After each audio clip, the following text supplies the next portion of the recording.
This channel does not promote or encourage any illegal activities. All contents provided by this channel is meant for educational purposes only. Trading in hello friends, आज इस video में बताएंगे liquidity क्या होती है और कितनी types की होती है और लिक्विडिटी को किस तरह से मार्क कर सकते हैं। तो लिक्विडिटी दो टाइप्स की होती है, पहला एक्सटर्नल लिक्विडिटी और दूसरा इंटरनल लिक्विडिटी। तो सबसे पहले समझेंगे लिक्विडिटी क्या होती है। तो जब प्राइस अप या डाउन जाती है, एग्जांपल यहाँ कार का लेते हैं। जिस तरह से कार में जितना डीजल डालते हैं उतनी दूर चलती है, उसी तरह अगर मार्केट में लिक्विडिटी है तभी मार्केट अप या डाउन मोमेंटम देती है। ये स्ट्रेटजी आप किसी भी मार्केट में अप्लाई कर सकते हैं, चाहे आप स्टॉक में ट्रेड करते हैं, फॉरेक्स में करते हैं, क्रिप्टो में करते हैं। ये हर जगह मैनिपुलेशन है और जहाँ मैनिपुलेशन होता है वहाँ पर स्मार्ट मनी कॉन्सेप्ट काम करेगा। तो यहाँ पर समझेंगे कि बिग प्लेयर्स लिक्विडिटी को किस तरह से मैनिपुलेट करते हैं और किस तरह से अपने ऑर्डर फिल करते हैं। तो पहला एक्सटर्नल लिक्विडिटी के बारे में समझेंगे। तो यहाँ एक्सटर्नल लिक्विडिटी के दो पार्ट होते हैं, पहला previous day high and low की लिक्विडिटी और दूसरा होता है swing high and swing low की लिक्विडिटी। तो पहला समझेंगे। तो एग्जांपल यहाँ डेली की कैंडल से समझेंगे। अगर मार्केट अप ट्रेंड में हो तो यहाँ पर ये डेली की फर्स्ट कैंडल है, तो मार्केट अप डाउन मोमेंटम देती है। फिर मार्केट हाई तक जाने के बाद इस कैंडल की बॉडी क्लोज हो जाती है और ऊपर भी बना देती है। फिर जब सेकेंड डे मार्केट ओपन होती है तो प्राइस जो फर्स्ट डे की कैंडल थी उसका हाई जहाँ तक रहता है, उसकी हाई की लिक्विडिटी को कलेक्ट करती है और फिर लिक्विडिटी को कलेक्ट करने के बाद नीचे आती है, इस तरह बुक बनाकर। तो नीचे कहाँ तक जाती है, जहाँ पर उसका लास्ट कोई पीवाई या डिमांड एरिया हो तो वहाँ तक जाती है मार्केट। और अगर मार्केट डाउन ट्रेंड में हो तो प्राइस लिक्विडिटी कलेक्ट करके इस तरह कैंडल के लो तक जाएगा। तो मार्केट में प्रीवियस डे हाई और प्रीवियस डे लो, इन दो जगह पर लिक्विडिटी रहती है।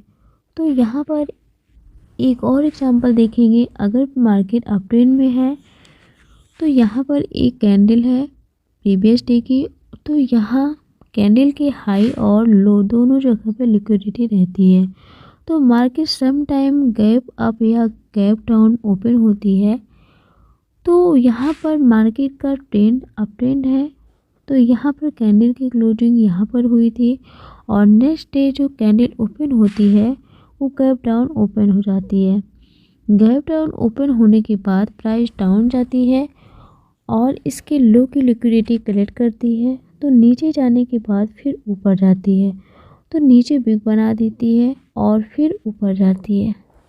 तो यहाँ पर मार्केट का ट्रेंड अप ट्रेंड है, तो इसकी हाई तक जाती है, तो उसका टारगेट उसके हाई तक रहता है।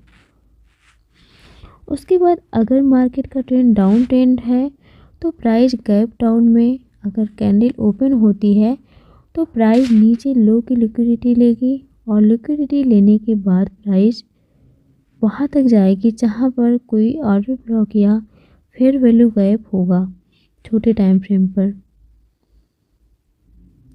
तो प्राइस वहाँ तक टैप करती है। फिर टैप करके प्राइस फिर वापस आ जाती है और अपने ट्रेंड को कंटिन्यू करती है। अगर कोई पीवाई नहीं है तो वहाँ तक ग्रैब करेगी। तो एक्सटर्नल लिक्विडिटी में प्रीवियस डे की हाई और लो की लिक्विडिटी को ग्रैब करती है और फिर अपने ट्रेंड को कंटिन्यू करती है।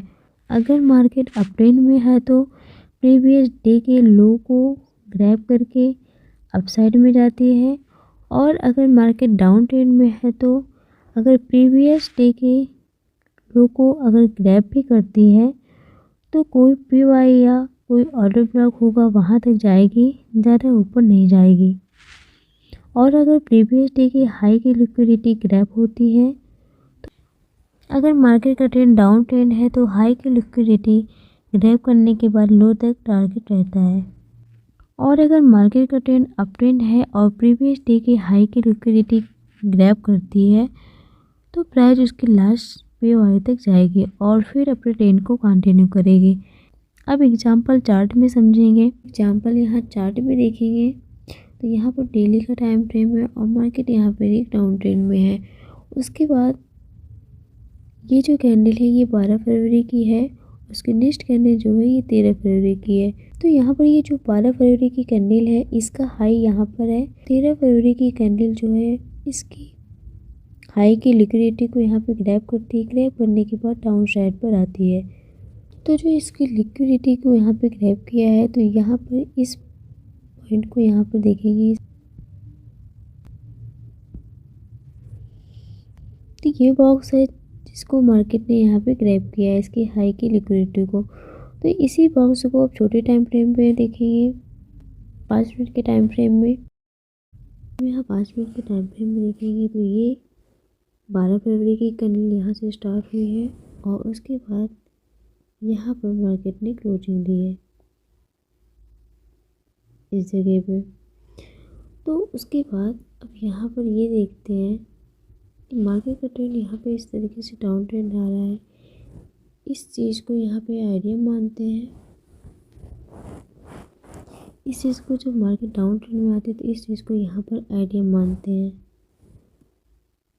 लेकिन आईटीएम की जगह यहाँ पर चेंज ऑफ करेक्टर मानेंगे कि मार्केट का ट्रेंड चेंज हो गया है।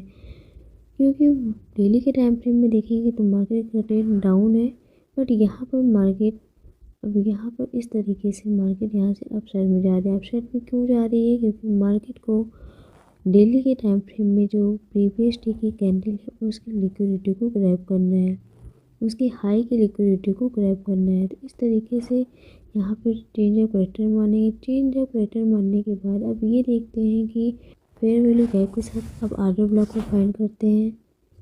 तो यहाँ से यहाँ तक लेकर के पहला ऑर्डर ब्लॉक देखेंगे तो यहाँ पर देखेंगे तो यहाँ पर भी एक ऑर्डर ब्लॉक है, बट ये हाई के ऊपर ही आ रहा है। जो प्रीवियस डे की कैंडल उसके हाई के ऊपर की लिक्विडिटी मार्केट ग्रैब करती है।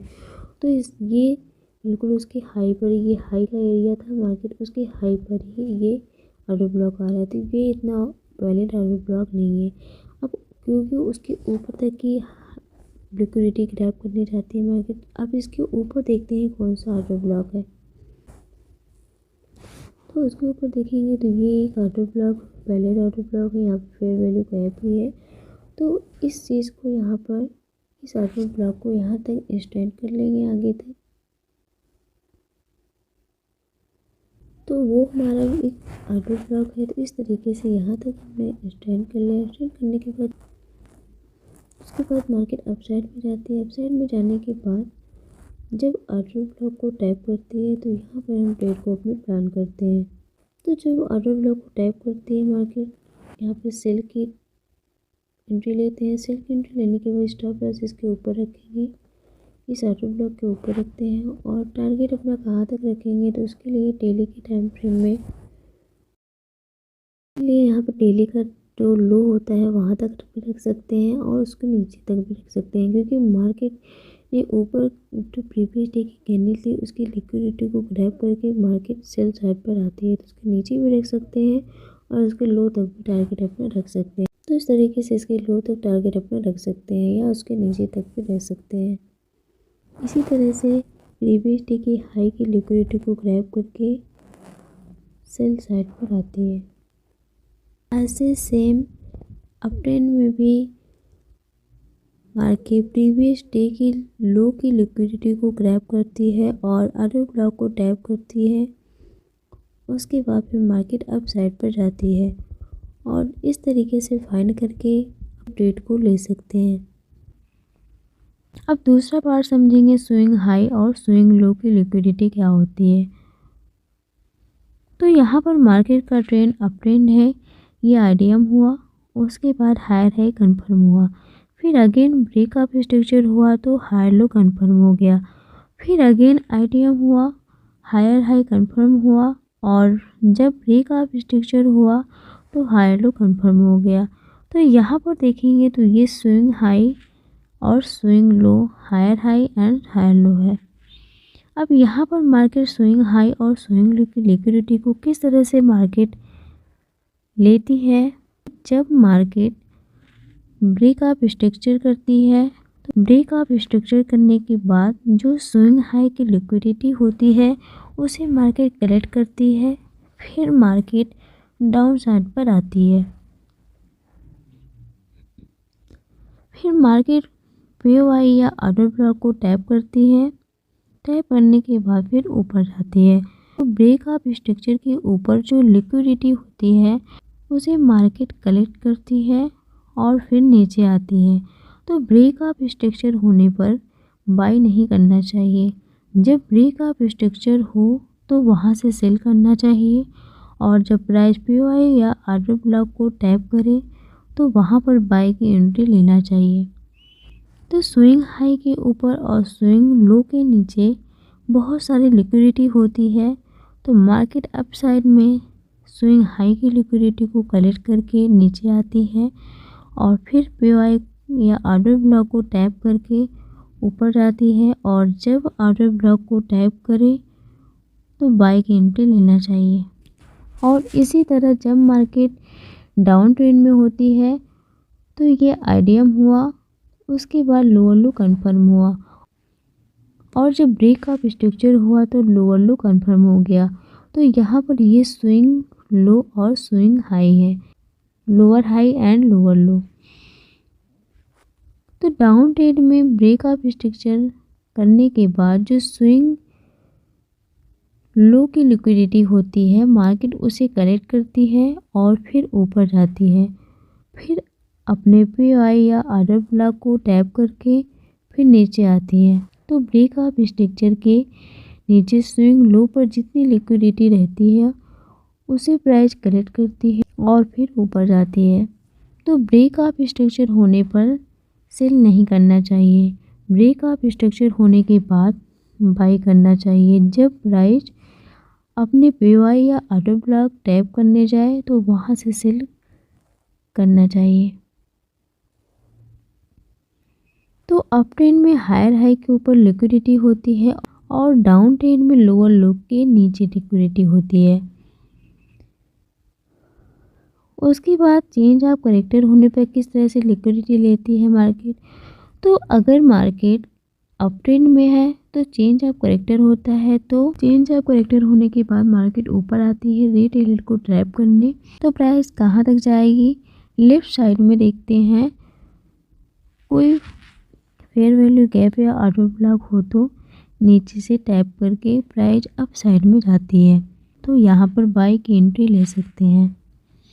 तो प्राइस जो प्रीवियस हायर हाई रहता है लेफ्ट साइड में जो पहला उसका ऑर्डर ब्लॉक होता है उसको टैप करती है, फिर वहाँ से नीचे आती है और लोअर लो बनाती है। तो अप ट्रेंड में चेंज ऑफ करेक्टर होने के बाद सेल साइड पर आती है, उसके बाद फिर अप साइड में जाती है और ट्रेंड को कंटिन्यू करती है। और जब डाउन ट्रेंड में चेंज ऑफ करेक्टर होता है तो चेंज ऑफ करेक्टर होने के बाद प्राइस नीचे डाउन साइड पर आती है रिटेलर को ट्रैप करने के लिए। तो यहाँ पर अगर सेल लेंगे तो टारगेट कहाँ तक रहेगा, तो जो लोअर लो बना होता है नीचे वहाँ जो पीओआई होता है या कोई फेयर वैल्यू गैप या ऑर्डर ब्लॉक होता है वहाँ तक टारगेट रख सकते हैं, क्योंकि प्राइस उसको टैप करती है और फिर टैप करने के बाद फिर प्राइस ऊपर जाती है और हायर हाई बनाती है। और जब प्राइस नीचे आने के बाद टैप करती है तो यहाँ से बाय की एंट्री ले सकते हैं। तो डाउन ट्रेंड में चेंज ऑफ करेक्टर पहले प्राइस अप साइड में जाती है और फिर डाउन साइड पर आती है और कंटिन्यू करती है। तो जब भी अप ट्रेंड में या डाउन ट्रेंड में चेंज ऑफ करेक्टर होता है तो ऑर्डर ब्लॉक तो कई रहते हैं, लेकिन जो सबसे पहला ऑर्डर ब्लॉक होता है प्राइस उसको टैप करती है और टैप करने के बाद अप साइड या डाउन साइड पर जाती है। तो अप ट्रेंड में चेंज ऑफ करेक्टर होने के बाद पहले बाय करना होता है और उसके बाद सेलिंग देखने को मिलती है, और डाउन ट्रेंड में चेंज ऑफ करेक्टर होने के बाद पहले सेल करना होता है और फिर उसके बाद बाइंग देखने को मिलती है। अब एग्जाम्पल यहाँ चार्ट में देखेंगे तो यहाँ पर मार्केट का ट्रेंड अप ट्रेंड में है। तो यहाँ पर इंड्यूसमेंट हुआ। इंड्यूसमेंट लेने के बाद ये हायर हाई कन्फर्म हुआ। हायर हाई कन्फर्म होने के बाद जब ब्रेक ऑफ स्ट्रक्चर हुआ तो हायर लो कन्फर्म हुआ। इस तरीके से कन्फर्म होने के बाद मार्केट ने यहाँ पर क्या किया, मार्केट ने यहाँ पर चेंज ऑफ करेक्टर कर दिया। तो यहाँ पर चेंज ऑफ करेक्टर हुआ। चेंज ऑफ करेक्टर होने के बाद मार्केट डाउन साइड पर आती है। तो जब डाउन साइड पर आती है तो यहाँ पर हमें देखना होता है कि कौन सा ऑर्डर ब्लॉक है। तो यहाँ प्रीवियस चार्ट में देखेंगे तो यह एक ऑर्डर ब्लॉक है। यहाँ पर फेयर वैल्यू गैप भी है। तो इसी ऑर्डर ब्लॉक को आगे तक एक्सटेंड कर देंगे।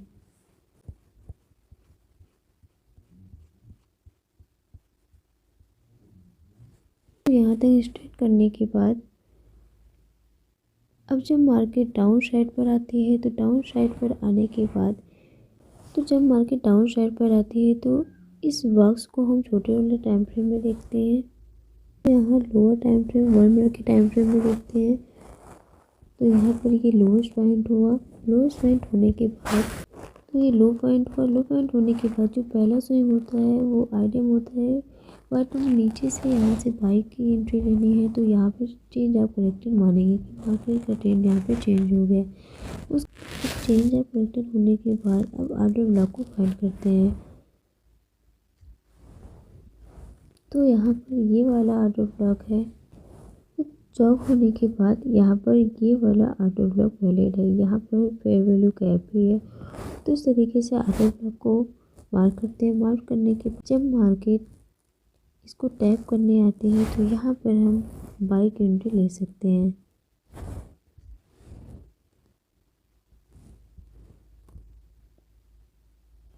इस ऑर्डर ब्लॉक के नीचे स्टॉप लॉस रखेंगे और कहाँ तक टारगेट रख सकते हैं तो उसके लिए अब 1 आवर के टाइम फ्रेम में देखेंगे।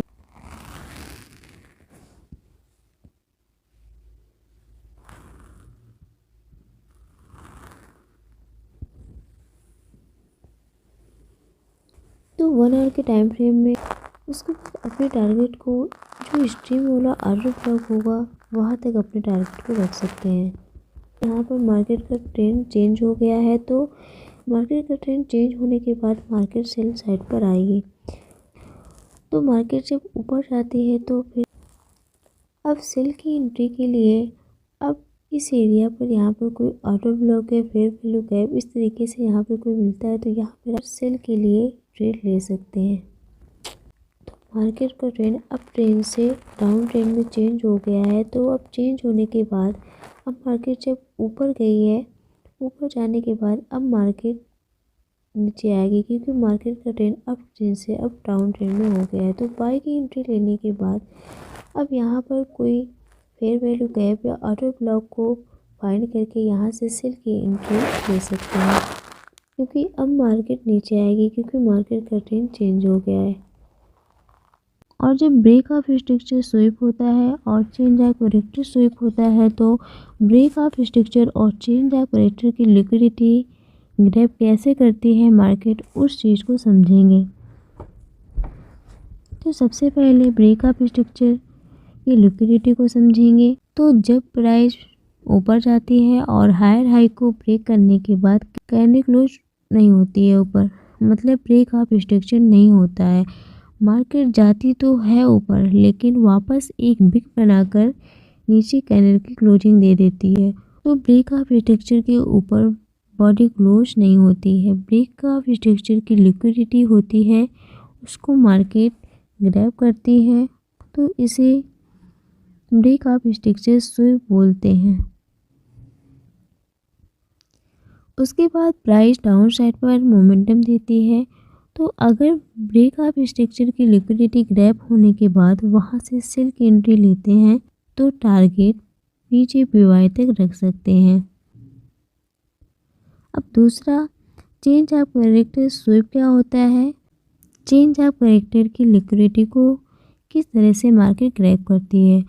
तो जब प्राइस ऊपर से नीचे की तरफ आती है और चेंज ऑफ करेक्टर नहीं करती है, प्राइस उसके लो के नीचे जाती तो है लेकिन कैंडल क्लोज नहीं होती है, मतलब चेंज ऑफ करेक्टर नहीं होता है।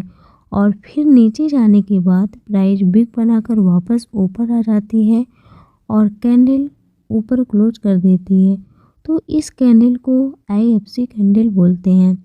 जो कैंडल लिक्विडिटी ग्रैब करती है उसे IFC कैंडल बोलते हैं, क्योंकि जब तक कैंडल नीचे क्लोज नहीं होगी तब तक चेंज ऑफ कैरेक्टर नहीं होगा।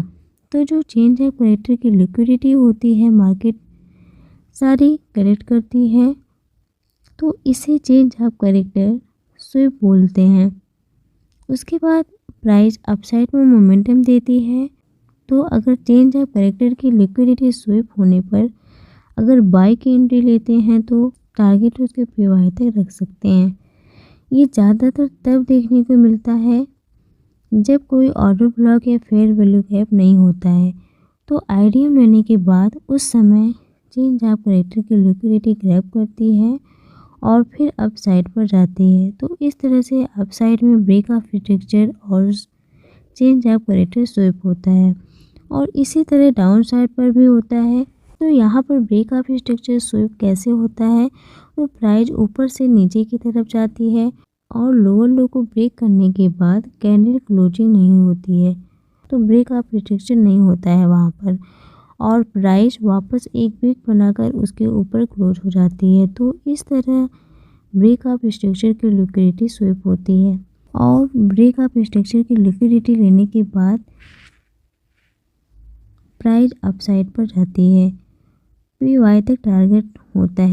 अगर ब्रेक ऑफ स्ट्रक्चर की लिक्विडिटी ग्रैब होने के बाद बाय की एंट्री लेते हैं तो, और उसके बाद डाउन साइड पर चेंज ऑफ कैरेक्टर की लिक्विडिटी स्विप कैसे होती है, तो जब प्राइस नीचे से ऊपर जाती है और जो हायर लो पॉइंट होता है उसे चेंज ऑफ कैरेक्टर करती है, लेकिन कैंडल की क्लोजिंग नहीं देती है, तो वो चेंज ऑफ कैरेक्टर नहीं होता है। प्राइस ऊपर जाती तो है लेकिन फिर बिग बनाकर नीचे आ जाती है, और नीचे आकर कैंडल क्लोज करती है, तो चेंज ऑफ कैरेक्टर नहीं होता। लेकिन जो चेंज ऑफ कैरेक्टर की लिक्विडिटी होती है मार्केट ग्रैब करती है, तो उसे IFC कैंडल बोलते हैं। तो चेंज ऑफ कैरेक्टर की लिक्विडिटी ग्रैब करने के बाद अगर सेल की एंट्री लेते हैं तो नीचे इसके ब्रेक ऑफ स्ट्रक्चर तक टारगेट रख सकते हैं। अब एग्जांपल चार्ट में समझेंगे। यहाँ एग्जांपल चार्ट में देखेंगे तो यहाँ पर देखेंगे तो ये मार्केट अप ट्रेंड में है, तो ये हायर हाई हुआ। हायर हाई होने के बाद उसके बाद यहाँ पर देखेंगे तो ब्रेक ऑफ स्ट्रक्चर नहीं हुआ। ब्रेक ऑफ स्ट्रक्चर हुआ तो लेकिन बॉडी क्लोज नहीं हुई, तो यहाँ पर बिग बनाकर मार्केट नीचे क्लोजिंग दे दी है। तो यहाँ पर देखेंगे तो जो ब्रेक ऑफ स्ट्रक्चर की थी मार्केट ने यहाँ पर ब्रेक ऑफ स्ट्रक्चर की लिक्विडिटी को स्विप किया। स्विप करने के बाद मार्केट डाउन साइड पर आई है, तो इस जगह पर बस स्विप हुआ। स्विप होने के बाद मार्केट यहाँ से नीचे आई है। अब नेक्स्ट एग्जांपल देखेंगे डाउन ट्रेंड में, तो ये मार्केट का डाउन ट्रेंड है। ये लो पॉइंट हुआ। लो पॉइंट होने के बाद यहाँ पर ब्रेक ऑफ स्ट्रक्चर नहीं हुआ। यहाँ पर देखेंगे तो मार्केट ने इस बॉस की लिक्विडिटी को यहाँ पे स्विप किया है। स्विप करने के बाद मार्केट यहाँ से अप साइड में गई है, क्योंकि मार्केट ने यहाँ पे ब्रेक ऑफ स्ट्रक्चर किया, तो लेकिन यहाँ पे कैंडल की क्लोजिंग इसके नीचे नहीं दिया। कैंडल की क्लोजिंग मार्केट ने इसके ऊपर दे दिया। तो इस तरीके से यहाँ पे डाउन ट्रेंड में बॉस स्विप हुआ। यहाँ पे बॉस स्विप होने के बाद यहाँ पे एंट्री ले सकते हैं और अपने टारगेट को इसके हाई तक यहाँ तक रख सकते हैं।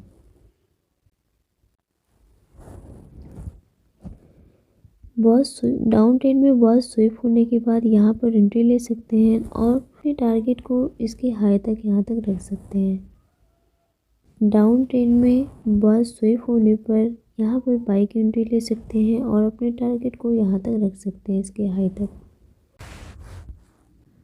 तो इस तरह से चेंज ऑफ कैरेक्टर होने पर एंट्री को फाइंड कर सकते हैं। तो यहाँ पर एक्सटर्नल लिक्विडिटी समझ में आ गया होगा। अब दूसरा देखते हैं इंटरनल लिक्विडिटी क्या होती है। तो इंटरनल लिक्विडिटी में कैंडल के हाई और लो की जो लिक्विडिटी होती है वो ग्रैब हो जाती है और कंटिन्यू अपने डायरेक्शन में जाती है। तो ट्रेड प्लान करते हैं तो लोअर टाइम फ्रेम में देखते हैं तो बहुत सारे पैटर्न बनते हैं, एम पैटर्न, डब्ल्यू पैटर्न या head and shoulder pattern, equal low, equal high, इस तरह से बहुत सारे बनते हैं। तो उसके अंदर क्या होता है, जो रिटेलर होते हैं वो ट्रैप होते हैं। तो यहाँ पर जो बिग प्लेयर्स होते हैं वो उनको मतलब रिटेलर को टैप करके फ़ायदा उठाते हैं। और दूसरा होता है swing high and swing low. तो एग्जांपल से समझेंगे, यहाँ मार्केट अप ट्रेंड में है तो यहाँ पर आईडीएम होता है और प्राइस डाउन साइड पर जाती है और जो नीचे पीवाई होता है उसको टैप करके प्राइस अप साइड पर जाती है और ऊपर जाकर ब्रेक अप स्ट्रक्चर करती है। तो हायर हाई के ऊपर और हायर लो के नीचे एक्सटर्नल लिक्विडिटी होती है। इंटरनल लिक्विडिटी कहाँ पर होती है, तो जो इंटरनल लिक्विडिटी होती है वो इसके अंदर होती है और ज़्यादातर इस पार्ट में होती है। इस पार्ट में लोगों को ट्रैप किया जाता है कि मार्केट डाउन ट्रेंड में है। तो यहाँ पर कई टाइप्स के पैटर्न बनते हैं सेल साइड पर आने के, जिससे लोगों को लगता है कि मार्केट सेल साइड पर आ सकती है। और जब ऐसा होता है तो जब सेल साइड पर रिटेलर को बैठाया जाता है और सेल करते हैं किसी पैटर्न को देखकर या किसी कैंडल स्टिक को देखकर, तो यहाँ पर मार्केट अपने ऑर्डर को फिल करती है और फिर मार्केट यहाँ से ऊपर चले जाती है रिटेलर को ट्रैप करके। इसी तरह डाउन ट्रेंड में भी होता है। तो यहाँ पर मार्केट एक डाउन ट्रेंड में है, ये आईडीएम हुआ और यहाँ पर ब्रेकअप स्ट्रक्चर करती है। तो ये लोअर हाई हुआ और ये लोअर। तो यहाँ पर इसके अंदर रिटेलर को बाई साइड पर जाने के कई सारे पैटर्न बनते हैं और उनको बायर बनाया जाता है। उसके बाद जब रिटेलर उस पैटर्न को देखकर बाय करते हैं तो मार्केट में इन लोगों को ट्रैप करके अपने ऑर्डर को फिल करती है और फिर नीचे आ जाती है। तो अगर मार्केट अप ट्रेंड में है तो रिटेलर को डाउन में फंस जाते हैं और फिर बाई साइड पर जाते हैं। और अगर मार्केट डाउन ट्रेंड में है तो रिटेलर को बाइंग में फंसाते हैं और फिर डाउन साइड पर आते हैं। तो यहाँ पर ऐसा क्या होता है जिसको हमें समझना चाहिए। तो जब प्राइस इस तरह से अपसाइड पर जाती है तो यहाँ पर इस तरह से कुछ पैटर्न बनाती है एक रेंज की तरह। अगर रेजिस्टेंस का ब्रेकआउट होगा तो बाई जाएगा या फिर सपोर्ट को ब्रेक करेगा तो सेल जाएगा या फिर ट्रेंड लाइन बनाती हुई जाती है। तो अचानक प्राइस डाउन साइड पर आ जाती है तो कहाँ तक फॉल करती है, जहाँ तक उसका पीवाई होता है। तो ट्रेंड लाइन के ब्रेकआउट पर सेल करते हैं और टारगेट यहाँ तक रखते हैं। तो मार्केट यहाँ पर अपने पीवाई तक आती है जहाँ पर कोई फेयर वैल्यू गैप या ऑर्डर ब्लॉक होता है और फिर वहाँ से ऊपर चले जाती है और रिटेलर यहाँ पर ट्रैप हो जाते हैं। उनको ज़्यादा लिक्विडिटी चाहिए होता है। नेक्स्ट एग्जाम्पल से समझेंगे। तो यहाँ पर प्राइस इस तरह से जाती है और फिर रेंज करती है और फिर उसका ब्रेकआउट होता है और रिटेस्ट भी होता है और फिर प्राइस डाउन साइड पर आ जाती है।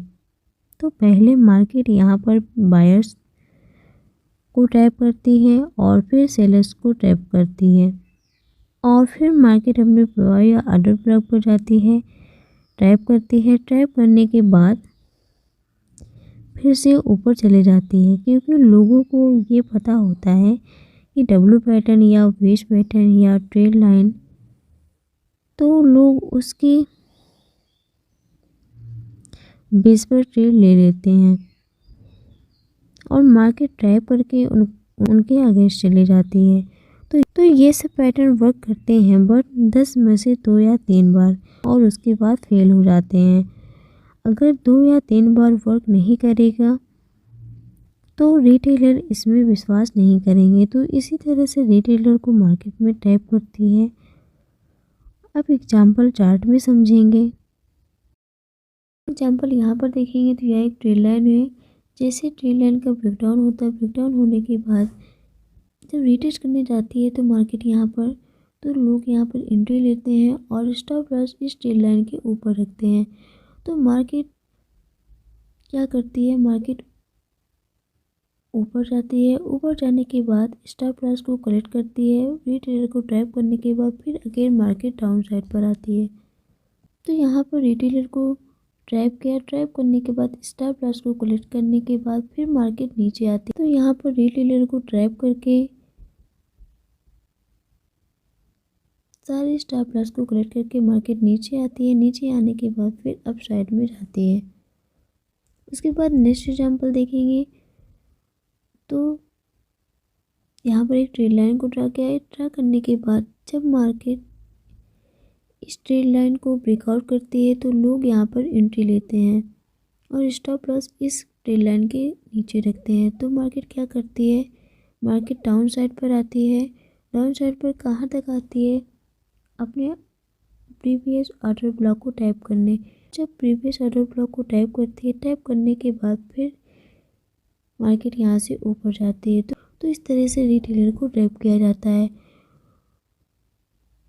तो यहाँ पर रिटेलर ट्रेड लाइन के बेस पर यहाँ पर इसके ब्रेकआउट पर एंट्री लेते हैं और मार्केट क्या करती है, मार्केट नीचे आती है, रिटेलर को ट्रैप करती है। उसके स्टॉप लॉस को यहाँ पे कलेक्ट करने के बाद फिर मार्केट अप साइड में जाती है। तो इस तरीके से रिटेलर ट्रैप होते हैं। उसके बाद एक और एग्जांपल देखेंगे तो मार्केट यहाँ पर एक रेंज के अंदर ट्रेड कर रहा है, एक रेजिस्टेंस और सपोर्ट के अंदर। तो जैसे ही इस रेजिस्टेंस का ब्रेकआउट होता है, ब्रेकआउट होने के बाद लोग यहाँ पर एंट्री लेते हैं। तो जब एंट्री लेते हैं तो स्टॉप लॉस इसके नीचे डालते हैं और यहाँ पर बाई की एंट्री लेते हैं। तो जब बाई की एंट्री लेते हैं तो मार्केट क्या करती है, मार्केट डाउन साइड पर आ जाती है। जब मार्केट डाउन साइड पर आती है तो जो लोग यहाँ पर एंट्री लेते हैं उनके स्टॉप लॉस को कलेक्ट करती है और